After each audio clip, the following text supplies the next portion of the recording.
On a Saturday afternoon, Rescue 3 was dispatched to search for a person or persons in Hanapepe Valley. They were notified it would be a search for an overdue ultralight. After 45 minutes of searching, Air 1 pilot noticed what appeared to be a parachute and cockpit of a glider in the bottom of the ravine. Rescue 3 decided to short-haul Rescue Specialists Roy Constantino and Francisco Garcia into a stream bed just below the crash site. The area was so thick it was almost impossible to determine exact terrain, and the weather was getting worse. The rescue personnel were lowered through the canopy of the forest. While the two rescue specialists looked for survivors, Air 1 landed and reconfigured for the next operation. The missing ultralight pilot and student were finally located on an 80-degree slope. The student was found partially underneath the wreck.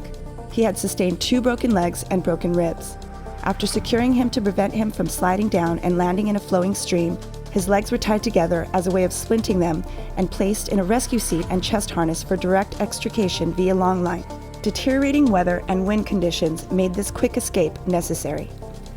The Rescue 3 was notified by the battalion chief of another rescue, a hunter with a possible broken leg on Mokihana Ridge about 20 miles west.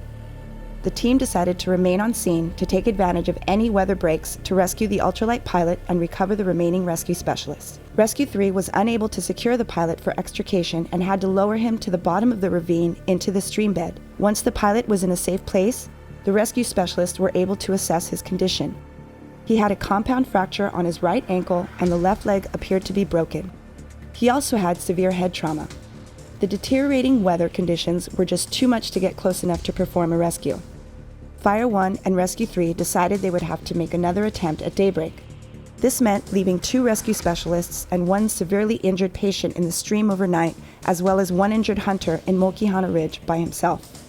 4 hours later, the crew flew to the Pu'uki shelter where they located the injured hunter and flew him out.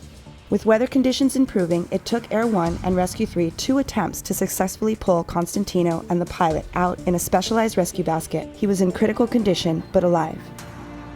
The truly heroic efforts of Fire Rescue Captain Charles Metivier, Rescue Operator Kalani Abreu, Rescue Specialist Roy Constantino, and Rescue Specialist Francisco Garcia saved the lives of the pilot, the student, and the fallen hunter.